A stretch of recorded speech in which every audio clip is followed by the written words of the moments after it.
Eh bien bonjour, bienvenue dans Au cœur des hommes, un podcast qui va au cœur des hommes. C'est bien dit, c'est une bonne ça c'est fort. C'est fort, je trouve. Je suis Pascal, accompagné de Arnaud et Pierre. Salut les gars. Bonjour Pascal. Bonjour Pascal. Et Bonjour Arnaud. Bienvenue dans ce nouvel épisode. On a un invité homme et puis on va discuter tous ensemble d'un sujet qui nous touche très très fort tous, puisqu'on a commencé à en parler même le rec, on s'est dit stop, faut y aller au micro. On va parler de la friendzone aujourd'hui avec Elder. Salut Elder. Salut. Bienvenue Elder. Alors pour toi, c'est quoi la friendzone? De la merde. Je pense que c'est un endroit dans lequel on est pas mal d'hommes à se retrouver, et pour diverses raisons, et que des fois c'est pas forcément la faute des femmes, enfin selon moi en tout cas, mais plutôt notre faute à nous. Donc voilà. Donc tu t'es déjà, on est d'accord.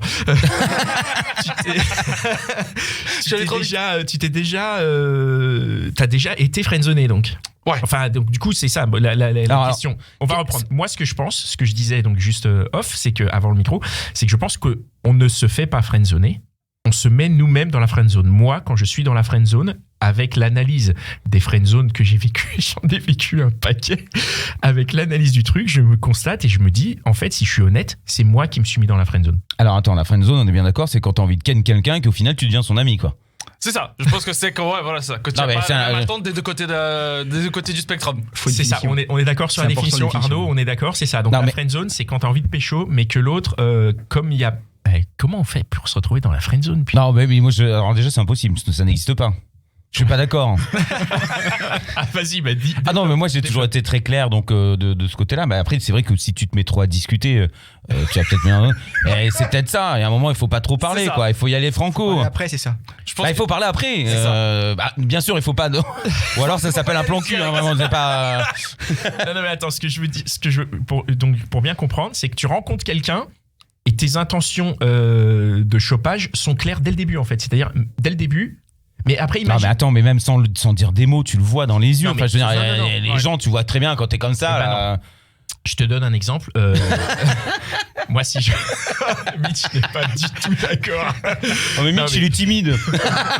Non, mais moi, si, regarde, je rencontre quelqu'un et moi, comme je suis sympa et donc juste, il y a une relation normale qui se noue, tu vois, genre parce que c'est sympa, on va boire des verres, c'est sympa, on s'entend bien. Et puis un jour, du fait qu'on s'entende bien, je me dis putain, mais je m'entends bien avec cette meuf. Et en fait, en plus, elle me plaît. Et voilà, j'ai bien envie de la choper, quoi. C'est parce qu'au début, tu voulais pas la choper. Au début, pas. Ah non, pas forcément. Enfin, moi, c'est comme ça que fonctionne. Je pense qu'au début, il y a une phase de connaissance à faire avec la personne, c'est normal. Mais je pense on est souvent, du coup, il y a pas mal de gens derrière qui vont se mettre à trop discuter, Alors, ou être trop subtil. On va pas faire le pas mal de gens. Vas-y, parle-nous de toi. Moi, par exemple. Pas récemment, mais quand j'étais plus jeune, j'avais ce cas-là où je voulais être le mec sympa, je voulais être drôle, je voulais être gentil, mais du coup, j'étais pas forcément clair sur mes intentions. Et je voyais par exemple des potes autour de moi où je les regardais, ils étaient comme moi physiquement, et tu te dis mais merde, comment ça se fait que lui il y arrive et que moi j'y arrive pas? Où est-ce que je déconne? Et c'est parce qu'à un moment donné, t'es obligé d'être tactile, t'es obligé d'être direct, et montrer tes intentions, parce que c'est sûr que si tu fais que faire connaissance ou être que sympa ou attentionné, ça fait pas tout. Je pense mais Vas-y. Non mais quand tu rencontres ces personnes, donc tu finis par terminer en friendzone. Désolé. Non mais tu connais pas, quoi. Tu l'as jamais. Mais moi ça se termine. C'est-à-dire qu'à partir du moment où je discute, je fais ok, bonjour, ça va, oui, il fait beau. Non, vas-y dégage. Tu sais quoi, bisous, au revoir. Non mais voilà, t'es sympa, merci. Allez, tu sais quoi, voilà, allez, t'as rien montré. À la poubelle. Non mais c'est peut-être un peu cash, mais on me le fait aussi à moi, parce que des fois, si moi quelqu'un vient me draguer et que j'ai envie de discuter parce que la personne a l'air très intéressante, mais que je suis pas du tout intéressé, mais je le vois quand même si la personne est intéressée. Enfin, tu vois, il y a un moment, il y a une attitude physique, il y a des tics, il y a des choses que tu peux dire. Mais donc comment tu fais pour les décoder? Moi, je les vois pas. Comment tu fais pour les décoder? Lorsque tu vois des trucs dans les yeux, tu vois. Moi, j'ai des trucs où justement, je me dis si je suis ce que je ressens, ce que je décode et tout, cette meuf veut, et en fait, non. Ça veut dire qu'en fait, on finit en friendzone parce qu'on refuse de tenter sa chance. C'est ça. En fait, je pense qu'il y a énormément de fois où tu as peur de mal faire. Et puis, indirectement, en fait, parce que tu parles énormément avec la personne, tu finis par t'attacher d'amitié. Et du coup, tu as peur de perdre cette amitié parce que tu veux aller. Non, moi j'ai. Non, t'as même pas l'amitié. Ah non, moi j'ai pas peur. Moi, ça, je te le dis. Alors, quand j'étais. Non, parce que ça, quand j'étais plus jeune, j'étais complètement d'accord avec ça. Je me disais, et c'est un discours que j'entendais en plus, non, on va pas sortir ensemble parce qu'après, l'amitié et tout, je veux dire, mais attends. En vrai, aujourd'hui, je suis toujours ami avec des filles avec qui j'ai eu des relations et je suis plus ami avec des amis avec qui je ne l'ai pas eu cette relation. Donc au final, ça n'a aucune vraie valeur. Vas-y Arnaud. J'ai entendu Pierre dire finir en friendzone. Est-ce que ça se joue pas dès les premières secondes en fait la friendzone selon toi, Elder? Je pense que ça dépend. C'est-à-dire que si tu plais pas à la personne d'en face, tu pars avec un handicap. C'est moins évident. Donc ça se peut. Après, même si les chances sont à l'encontre sont à ton encontre, tu peux quand même y arriver, tu peux quand même le surpasser. Mais je pense que indirectement, tu finis par t'y mettre. Mais pas dès le départ, pas dans tous les cas de figure. Est-ce que tu le sens dès le début? Ouais, c'est ça. Est-ce qu'il y a des je pense que ça peut se jouer, putain, bien je vais sûr. finir dans la friendzone là, et tu le vois venir et tu dis putain, comment je fais quoi pour ne pas y finir? Bon, toi, tu sais, non? Non, mais c'est pas ça. C'est juste que comment, en fait, à partir du moment où tu réalises que t'es en train de mettre les pieds dans la boue, que tu fais oh là putain, je peux plus enlever, il va falloir que tu partes en chaussettes dans la flotte. Bon, à partir de ce moment-là, pourquoi tu dis pas bah tant pis et que tu t'accroches. Et puis une meuf, est-ce qu'elle fait pas exprès? Enfin une meuf ou la personne que tu rencontres, est-ce qu'elle fait pas exprès aussi de jouer là-dessus? Elle sait que tu viens un peu pour ça, puis du coup elle joue un peu, ça lui donne du pouvoir, je sais pas, il y a quand même plein de choses qui me passent par la tête, tu vois. Ne me regarde pas comme ça. Je l'ai jamais vu sous cet angle-là. Mais si, parce que. Non, mais t'en as qui en jouent, puis sans rentrer forcément dans les généralités ou faire des clichés, tu vas avoir les gold diggers où dès qu'elles vont sentir en toi qu'elles peuvent s'accrocher et en tirer un maximum, bah du coup tu deviens le bon pote à emmener en soirée parce qu'elle se fait pas emmerder. Tu deviens le bon pote avec qui aller voir un film au cinéma parce que tu vas toujours dire oui. Et puis c'est au fur et à mesure de tes actes et de tes choix, tu finis par le subir de plus en plus. Et c'est difficile après de changer du jour au lendemain d'image ou de comportement. Oui, parce que sinon tu passes pour un connard, quoi. Exact. Voilà, et puis t'as pas envie de ça. Juste, elle va te détruire parce que mine de rien, elle peut avoir un poids psychologique aussi sur toi. Et du coup, dire bah t'as changé, je te reconnais plus, t'es plus le même. Et puis, si tu pars avec d'autres handicaps qu'on n'a pas encore abordés, mais par exemple un manque de confiance en toi. Moi, c'est le cas d'un de mes meilleurs potes. Bah du coup, il a peur de perdre tout ça, ses sorties, ses moments de convivialité avec des gens. Et je pense que ça joue énormément aussi. Est-ce qu'on n'est pas plus facilement est-ce qu'on n'a pas plus de probabilité de se retrouver dans la friendzone quand on manque de confiance en soi? Je pense. Ouais. Pourquoi? Je pense. Moi, je peux donner un exemple concret qui n'est pas le mien, qui est celui de mon meilleur pote. C'est quelqu'un qui a traversé des phases de surpoids, des phases de perte de poids énorme, etc. Et donc a des traces de ça sur son corps. Et donc du coup a perdu cette confiance en lui de manière généralisée. Et du coup, ça en joue, c'est-à-dire qu'il va être très attentionné, très attentif, très bon pote des gens. Mais du coup, il a cette peur de se lancer. Et si je lui plais pas, ou si elle m'aime pas, et je pense qu'il se met lui-même ces barrières-là. Mais ça, c'est auprès d'une personne qui fréquente déjà. Oui, par exemple. D'accord. Ou qui cherche à rencontrer ou des choses comme ça. Et si on se met des barrières, est-ce qu'il y a des astuces pour justement sortir de la friendzone ou éviter ce genre de situation embarrassante, selon toi? Moi, je pense que c'est compliqué de sortir de la friendzone. C'est mon point de vue à moi. Je pense qu'une fois que si dès le départ t'as pas réussi à être assez clair, assez transparent sur ses envies, bah tu peux pas en sortir. Et parce que mine de rien, ça va te miner de l'intérieur, ça va te rajouter un poids de l'intérieur, je pense. C'est fou parce que tu penses qu'on peut pas sortir de la friendzone. Non, je pense alors que le principe même d'être dans la friendzone, c'est l'espoir d'en sortir. C'est-à-dire, c'est pour ça que tu restes dans la friendzone. Oui, c'est parce que tu dis, bah, je vais bien finir par en sortir. Non, tu restes dans la friendzone parce que tu dis, je vais me la taper. Bah, donc c'est ça, donc c'est sortir de la friendzone. Ah oui, d'accord, oui, c'est sortir de la friendzone. Oui. Je croyais que c'était de te barrer. Tu sais que t'es en friendzone, tu veux te casser, quoi. Non, tu peux pas. Bah, c'est ça, en fait. Et justement, tu ne t'en vas pas, puisque ce serait, je pense, une t'as un espoir, solution. quoi. Mais t'as un espoir. Tu dis, bah, écoute, peut-être qu'un jour, bah, je suis dans la friendzone et un jour, bah, elle aura envie de. Mais faites comme tout le monde, multipliez les rencontres, vous voyez 80 personnes en même temps. Tu lui fais par pack de 6. 80, quoi. Ouais, bon, écoute. Je te montrerai. Voilà, maman, je t'aime. Non, mais c'est vrai que c'est quelque chose de très très lourd psychologiquement. C'est-à-dire qu'à un moment, c'est gênant, t'as peur, t'as honte, t'as pas envie d'être le connard, parce que souvent le mec passe quand même facilement pour un connard. C'est du chantage affectif aussi. Il y a quelque chose qui peut être très lourd. Toi, tu as déjà réussi à sortir de la friendzone ou pas ? Enfin, je veux dire, il y a donc deux sorties possibles de la friendzone, c'est-à-dire ou un, arrêter de voir la personne, ou deux, passer de la personne amie entre guillemets à soit plan cul, soit meuf, quoi.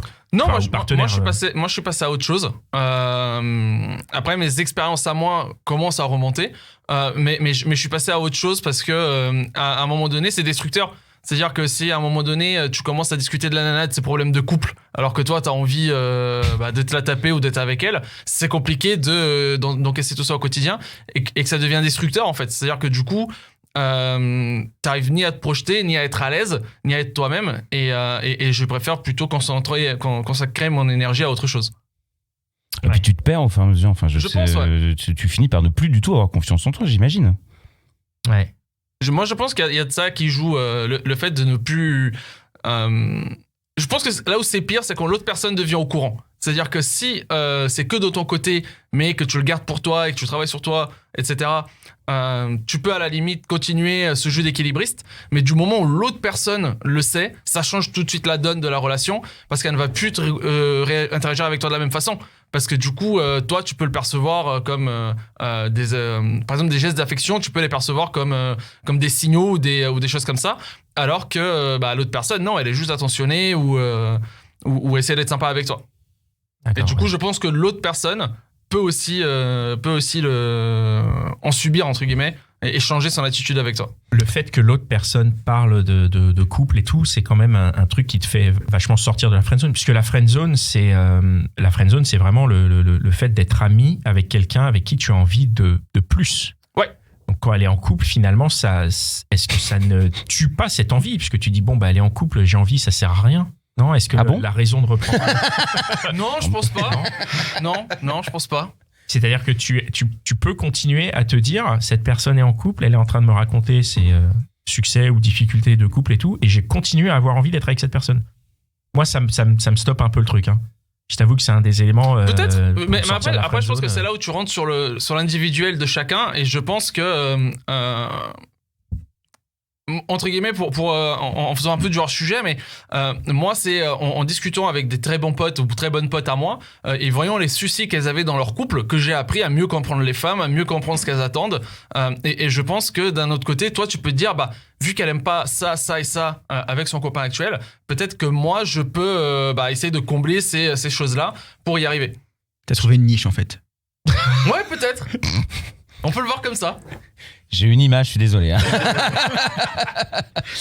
Non, mais peut-être aussi lorsqu'on a un énorme crush, t'as cette espèce de coup de foudre, tu t'enfermes dans la friendzone parce que t'as cet espoir et t'arrives pas à t'en sortir parce que t'arrives pas à sortir cette personne de ta tête. Ce qui peut arriver d'ailleurs avec le fait d'être ghosté ou quoi, tu t'accroches et il y a une espèce d'obsession. C'est ça. Je pense que ça peut arriver. Après, moi, c'est quelque chose que j'aime pas parce que je trouve que c'est destructeur.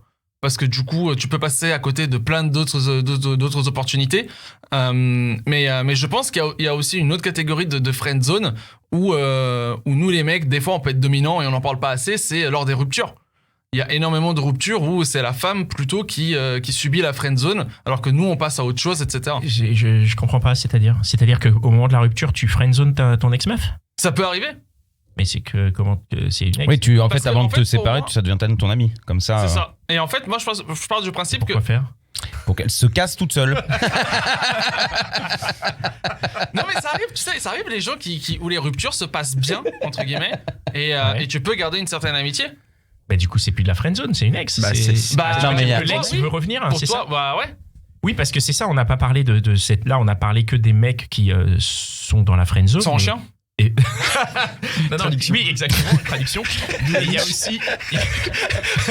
D'où la niche. Mais il il y a aussi des mecs qui mettent des meufs dans la friendzone. C'est-à-dire qu'il y a forcément, j'imagine, je sais pas.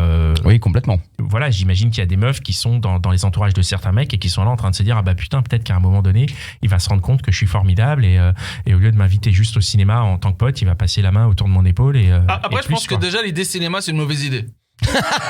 mais ça. Ça marche, hein. Moi, je pense que non, la télé peut-être. Le cinéma, c'est vraiment un indice friendzone. Je pense que la meuf qui t'invite au ciné, clairement, elle veut te mettre dans la friendzone. Ah ouais. Ah ouais. Non, mais pendant une heure et demie, tu vas faire quoi? T'es obligé de regarder le film. Ok, on parlera. C'est un autre sujet. Non, parce que le cinéma, finalement, il y a assez peu d'interactions, quoi. C'est-à-dire que justement, tout se passe au toucher. Me regarde pas comme ça, Pascal. Tu as eu des images.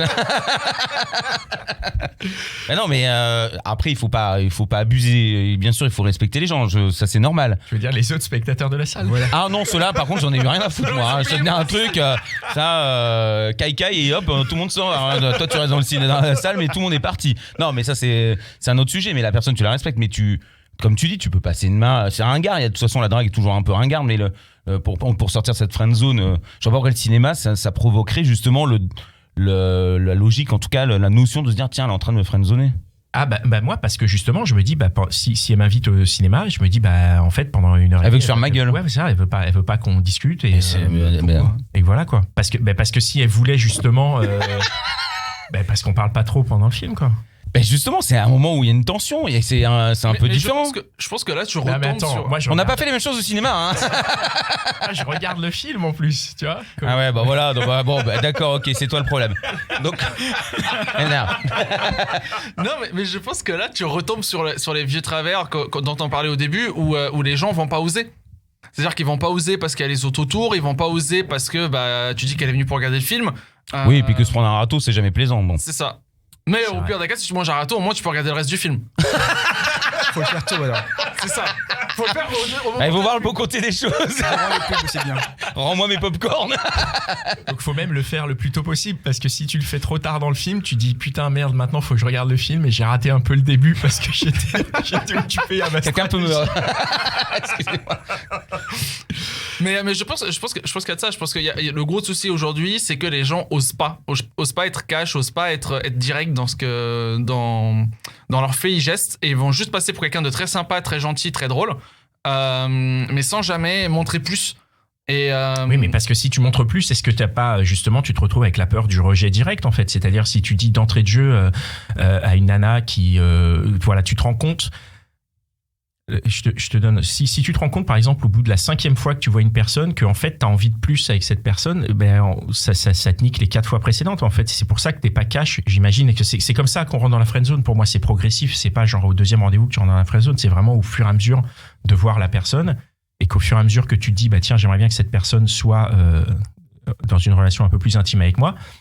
Mais comme tu disais tout à l'heure, si tu le sors au bout du 5 ou 6e rendez-vous, tu passes pour un connard en fait, parce que du coup la personne va se dire mais attends, ça veut dire que ça fait 4 rendez-vous que t'attends et c'est... Oui, mais entre passer pour un connard et puis toi souffrir, je pense qu'à un moment, tu vois, parce qu'en vrai, elle t'aura oublié très rapidement.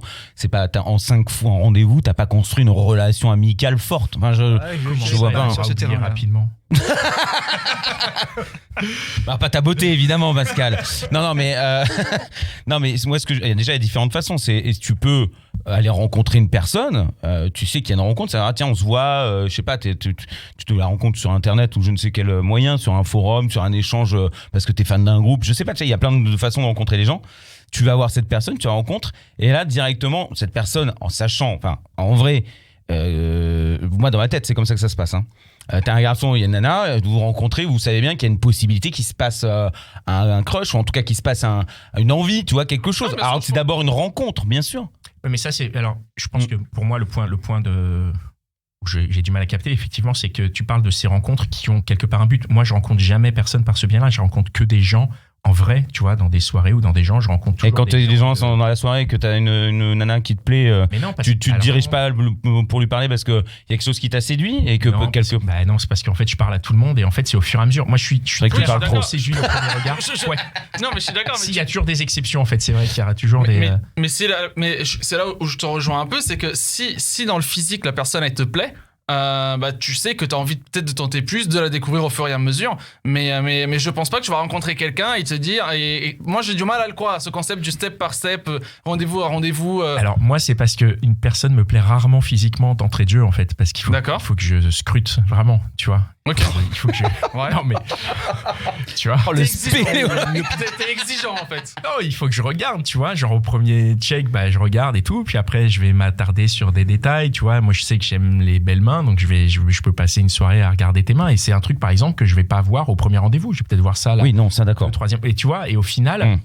C'est la composition de tout cet ensemble. Alors après, je suis peut-être aussi un peu long à la détente. C'est vrai qu'il y a des gens au bout du premier date, au bout de 20 minutes, ils savent qu'ils veulent plus. Moi, pas du tout. Moi, je suis quelqu'un, mais je suis timide et je réussis quand même à saisir le moment où ça bascule, tu vois. Non, je pense que tu le sens, ouais. Il y a un truc, tu le sens, ouais. Comment donc, tu le sens, du coup ? Ouais, merci. Comment tu le sens ? Enfin, comment je sens que je veux plus avec la personne concernée ? C'est ça la question ? Oui. Ouais, ok. Elle va se friendzoner, quoi. Comment tu sens que ça va arriver ? Ah non, que la friendzone va arriver, ça c'est une autre question. Mais non, je pense que je pense que c'est à force je pense que c'est à force de trop réfléchir. Je pense que si tu commences à trop réfléchir, à trop te poser des questions, à vouloir interpréter comment est-ce que la personne va réagir vis-à-vis de toi, c'est déjà trop tard. Je pense que c'est comme ça que tu le sens. Mais après, c'est pas grave de rater, de se manger un râteau moi, ça m'est arrivé de faire 2-3 blagues avec ma copine. Au début, ça passait pas du tout. Et puis finalement, aujourd'hui, je peux les refaire et ça passe mieux. Ou pas, mais voilà. Mais ce que je veux dire, c'est que tu le vois venir au fur et à mesure si la personne, elle est pas réceptive quand tu lui dis des choses, quand tu es en train de lui parler et que tu vois qu'elle va ailleurs, etc. Enfin, tu vois que ça... Mais c'est pareil au niveau amical, au final. Quelle est la différence entre l'aspect amical et l'aspect séduction ? Enfin, je veux dire, c'est... Tu vois, une personne avec qui tu as une relation amicale ou pareil, elle commence à pas te calculer, ou vous avez pas le même humour et tout, j'imagine que la relation peut tourner court aussi. Oui, bien sûr. Mais je pense qu'après, c'est aussi, on en parlait en début de discussion, c'est les signaux que la personne elle va t'envoyer en face. C'est-à-dire que, en tout cas, moi, c'est comme ça que je vois la chose. C'est-à-dire que step par step, je suis d'accord avec toi là-dessus, mais toujours en essayant d'aller un peu plus loin dans ma démarche, être un peu plus cash au fur et à mesure, être un peu plus direct dans ce que je fais. Et là, tu peux avoir déjà un retour, que ce soit physique ou même oral de la part de la personne. Et donc, tu peux émettre des signaux et voyant qu'il y a une non-réception de ces signaux, par exemple, tu dis ok, bon bah là c'est de la friendzone, et malheureusement c'est là que ça enclenche le truc en disant ah putain je suis dans la friendzone, donc j'ai envie de serrer cette personne, quoi. C'est le truc. Ah bon? Il y a plein de gens qui fonctionnent comme ça. Ah, du coup, parce qu'ils sentent que il y a une impossibilité, voilà, du coup, ça leur donne vraiment envie de se battre. Exactement. Il y a vraiment des pervers, hein. Pascal, bravo. Hein. C'est quoi justement les signaux que tu envoies pour tester la friendzone ou pas? Je pense que c'est une excellente question, mais qui est individuelle. Moi, pour moi... On parle de toi, donc c'est pas ouais, vrai. Voilà, tu vois, c'est cool. Tout à fait. Non, je pense que pour moi, ça va être vraiment la réaction à certaines vannes, les réactions à certains sujets que je vais aborder ou quoi avec la personne, ou des questions intimes ou personnelles ou des choses comme ça, où je peux sentir que ça va pas du tout le faire ou voilà. Genre c'est quoi, des questions où tu parles directement de cul, des trucs comme ça pour voir comment ça réagit? Pas que, mais tu peux le faire autour de l'humour, tu peux faire des blagues de cul, autour de ça et voir un peu comment est-ce que la personne va réagir, si elle le prend bien, si elle le prend mal. Oh, ça marche rarement quand même, une blague de cul direct. Non, mais je sais pas. Au bout d'un quart d'heure. Alors tu la connais, la fameuse? Je crois qu'elle s'en va en courant. Bisous, merci monsieur. Si tu la racontes comme Bigard, c'est un peu dur, mais... Il y a d'autres références. C'est ça. Il n'y a pas que Bigard dans la vie. D'accord. Tu es dans la friendzone actuellement? Non, moi je suis en couple. Ah, t'es en couple? Ouais. Ah, donc ça veut dire qu'il y a des gens autour de toi qui sont que tu as friendzoné, quoi. Moi j'ai le cas avec mon ex, par exemple. Ouais. Où on s'est quitté en de très bons termes, mais que... en tout cas, en très bons termes, mais que c'était moi qui voulais la fin de la relation. Ouais. Et elle, typiquement, pendant très longtemps, s'est encore accrochée au fait qu'on puisse être ensemble, qu'on puisse se remettre ensemble, etc. Et elle passait par la friendzone pour ça, c'est-à-dire elle proposait des trucs amicaux, des trucs sans arrière-pensée, mais sachant qu'elle avait quand même derrière cette arrière-pensée. En fait, elle me l'a dit ouvertement qu'elle avait encore des sentiments pour moi, etc. Mais qu'on pourrait continuer à discuter, à se voir, etc. Pour diverses raisons. Mais du coup, elle t'a dit ouvertement, donc elle a été cash. Ouais. Ça n'a pas marché. Oui, mais pour moi, c'est ça qui l'a mise indirectement dans la friendzone. Parce que du coup, pour moi, la friendzone, c'est quand un des deux côtés a envie de plus que de l'amitié. Et que là, dans ce cas-là, elle, c'était le cas, mais pas pour moi. D'accord. Est-ce que t'as pas l'air convaincu? Non, si, je suis convaincu, je suis très convaincu, mais ça me fait penser, c'est une question que j'avais entendue d'une personne que j'avais croisée qui me disait qu'il y avait un côté malsain dans la friendzone, justement. Dans ce côté, ce rapport étrange d'être ami avec quelqu'un que tu as envie de serrer, quoi, en fait. C'est pour toi qui est dans la friendzone. Non, mais c'est vrai. C'est un peu malsain, oui, c'est un peu pervers. Ouais, je pense. Mais après, on l'a tous vécu, hein. Oui, bien sûr. C'est humain, mais c'est une obsession, et l'obsession, c'est quand même pas non plus une bonne chose. Si tu restes avec cette personne en imaginant que toi, t'as tout dans ta tête qui se déroule. Ouais. Moi, je suis peut-être tout seul comme ça, mais enfin, j'ai plein d'images. Hein. et donc, du coup, t'es là, tu t'accroches, tu fais un rendez-vous, 2 rendez-vous. Non, mais il y a un moment où c'est pas possible. Tu te sens mal. Tu te sens mal aussi de ce que toi tu penses et de cette personne qui est en train de te soigner, qui est peut-être tout autant perverse, hein, je ne sais pas, mais... Oui, parce que dans le cas où elle le sait et elle en joue, la personne, hein, on parle pas de gens, on sexe pas, tout ça, mais... Du coup, tu fais quoi? Tu en sors, c'est-à-dire tu te dis bon bah c'est malsain. Je trouve que c'est malsain parce que cette personne, elle me plaît, mais on part sur une relation amicale alors que j'ai envie de la fourrer. Je me retire. Comment on fait? Alors ouais, bon. Retirer. C'est pas le bon jeu de mots. C'était cadeau. Non, mais il y a bien un moment, il faut prendre une décision. Tu ne peux, c'est comme quand tu travailles, toi. Au travail, tu prends des décisions. Bon bah là, tu prends une décision aussi. Mais non, mais tu as un moment, il faut que tu décides que tu vas pas rester là et puis à taper des. On n'a pas les gestes. Bref, si tu vas aux toilettes toutes les 40 minutes quand tu lui parles, elle va se poser des questions quand même. Excuse-moi, si on est pour 3-4 minutes, ça va sentir un peu la lessive et tout ça, la javel, t'inquiète pas. Voilà. Non, mais vous voyez ce que je veux dire. Ah bah là, oui. C'est explicite. On a bien vu. Non, mais comment tu t'en es comment ça s'est fini du coup avec cet ex après comment la friendzone s'est finie? Elle est plus dans la friendzone là actuellement. C'est-à-dire qu'aujourd'hui, elle est toujours dans la friendzone. Elle est toujours en train d'espérer qu'à un moment donné. Je pense que indirectement oui. Après, je suis pas dans sa tête, je peux pas répondre à sa place. Oui, c'est vrai, oui. Après, je pense que ça a été surtout moi qui ai pris le choix à la fois pour ma relation actuelle et à la fois pour la personne en question, parce que au fond, moi, j'ai pas envie de la faire souffrir ou de la faire espérer des choses. Ça a été de créer un certain écart et du coup de quasiment plus lui parler ou échanger avec elle. Pour son propre bien.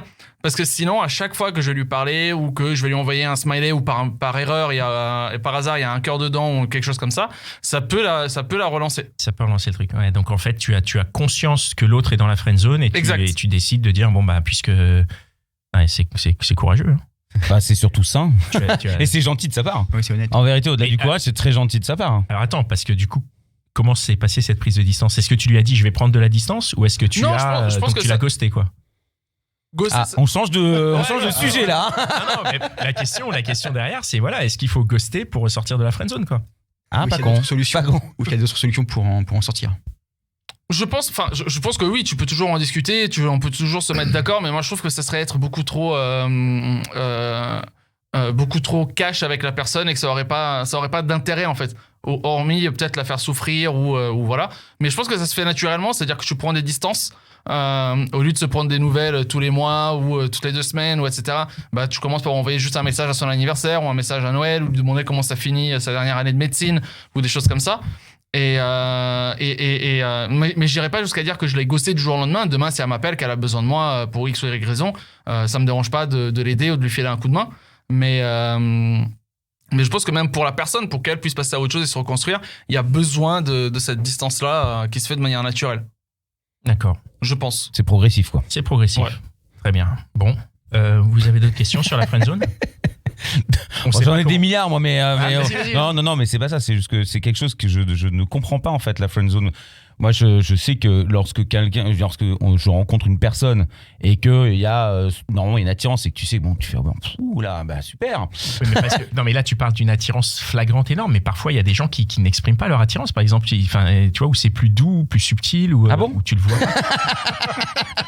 Ça existe. Écoutez, bah, apparemment, là où je traîne, non. Excusez-moi, mais bon, non, mais. D'accord, très bien. Voilà. Très bien. On a fini. Arnaud, tu as une dernière question ou c'est fini? Je veux juste savoir si ça n'avait pas un côté justement un peu romantique, la friendzone, et de se rendre compte qu'une relation n'était pas basée que sur le sexe. Est-ce que passer par cet échange justement qui est autre chose qu'une relation de couple, c'est pas une forme de romance un peu à l'ancienne, etc. aussi? Moi, je pense pas que la friendzone se résume au cul. T'as des gens qui veulent justement pas avoir que des sex friends et qui préfèrent, qui veulent avoir une relation stable. Et que du coup peuvent se retrouver dans cette situation-là. Et pour moi, c'est juste parce qu'il y a un écart entre les deux personnes concernées dans l'affaire, où il y en a une qui en veut plus, l'autre qui n'en veut pas, et que tu te retrouves là-dedans, des fois pas que pour du cul. Ouais, c'est une différence de niveau, quoi. C'est quelque part un peu classique. Le trauma. Ouais. Mais merci beaucoup. Merci d'être venu partager Merci. ça avec nous. Merci les gars pour cet épisode. Vous pouvez tous et toutes nous retrouver sur Au Cœur des Hommes podcast partout sur les réseaux. Si vous voulez participer, n'hésitez pas à nous contacter sur ces mêmes réseaux ou à envoyer un mail au cœur des hommes podcast@gmail.com. Cet épisode est terminé. On compte sur vous pour le partager, pour laisser des étoiles, pour laisser des commentaires, pour partager autour de vous l'existence de ce podcast si il vous parle. On sera ravis de continuer l'aventure avec vous. Merci Pierre et Arnaud Elder pour cet épisode. Merci à vous. Pierre. Qui est aux manettes avec nous aujourd'hui, et merci au studio Restless qui nous permet Ils d'enregistrer. sont beaux, hein. C'est formidable studio. Et voilà, on se retrouve au prochain épisode. Allez, ciao. Ciao.